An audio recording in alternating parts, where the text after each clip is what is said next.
All right, today we're diving deep, way back in time, to trace the origins of one of the world's most ancient living traditions, Hinduism.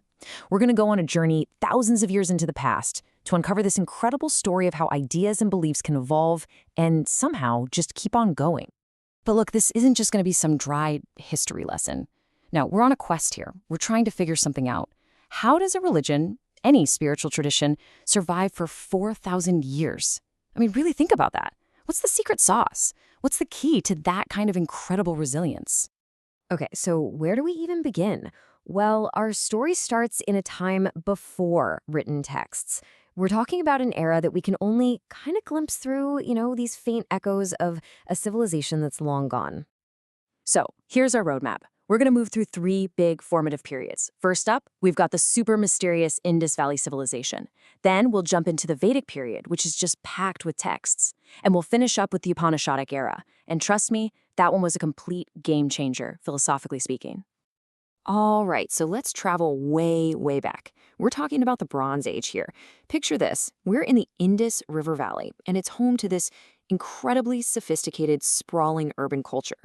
And get this, it predates a lot of the other great ancient civilizations you've heard about. Now, what's so fascinating about this place is what we don't have. There are no surviving texts, not a single one.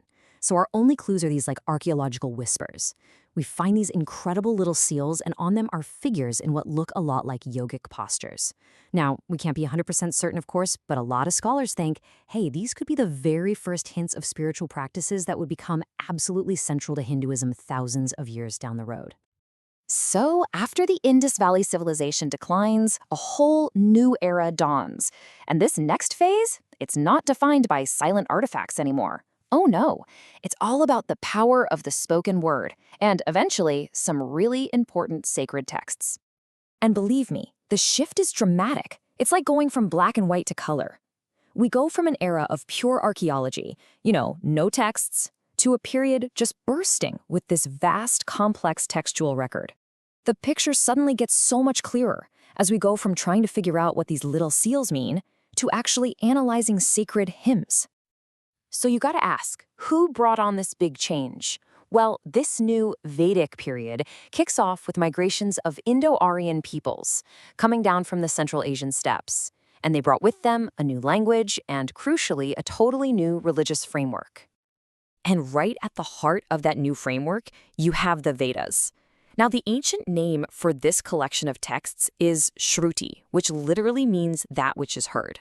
And that's a huge clue, right? It points to this long tradition of these texts being passed down orally, from person to person. I mean, these texts are the absolute sacred foundation, the very bedrock that later Hinduism is built on. So if you look inside the Vedas, the earliest one is called the Rig Veda. It's this absolutely breathtaking collection of hymns, praising all these different deities. It's all about sacred knowledge. But then later on, you get texts like the Yajurveda, which are way more practical. Think of them as instruction manuals, basically, for how to perform all the complex rituals and sacrifices that were so central to this early religion.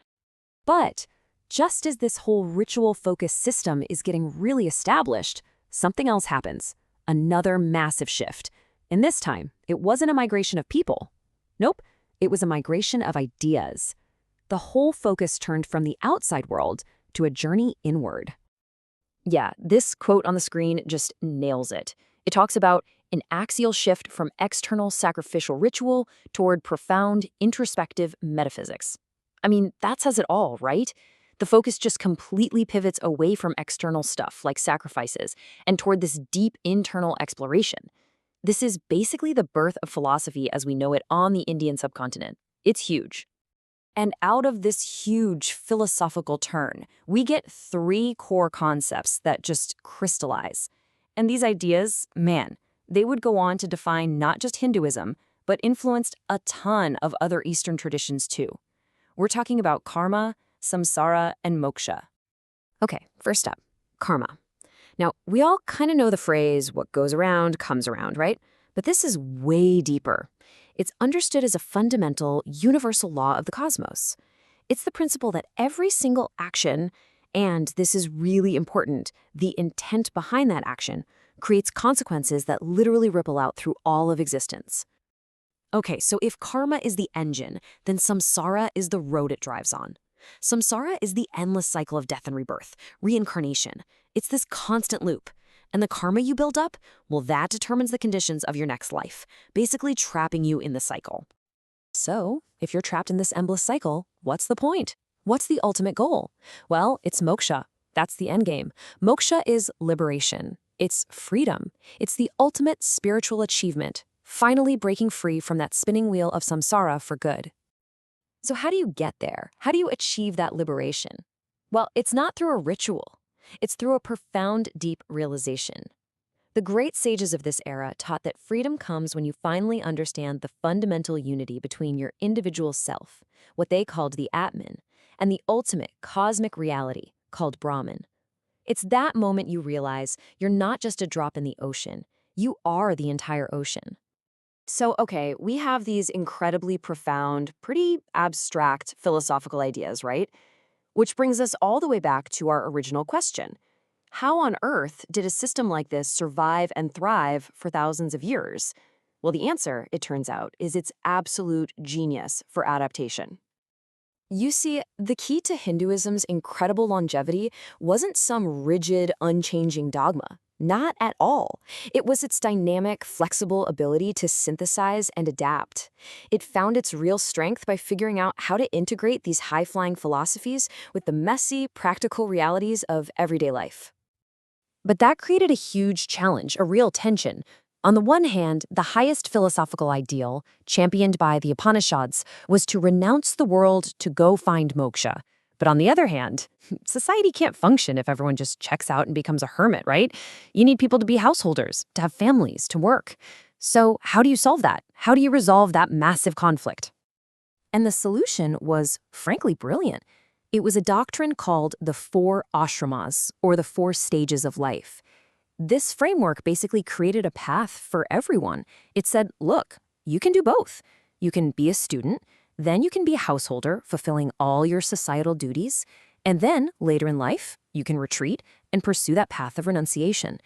It was this amazing way to harmonize both of those competing ideals within a single lifetime. And that right there is the secret ingredient. This incredible synthesis of elite, high-minded philosophy with a practical, workable social order. This blending of the ideal with the real, that's what gave this tradition its incredible resilience. It's what allowed it to expand, to adapt, and ultimately to endure for millennia. So we end up right back where we started, but hopefully with a totally new perspective. The story of Hinduism's deep history isn't just about ancient texts and cool rituals. It's a powerful lesson in adaptation, in synthesis. Which kind of leaves us with one final thought, doesn't it? What can this ancient model, this genius for integrating lofty ideals with down-to-earth reality, what can that teach us about building resilient systems and even resilient societies today?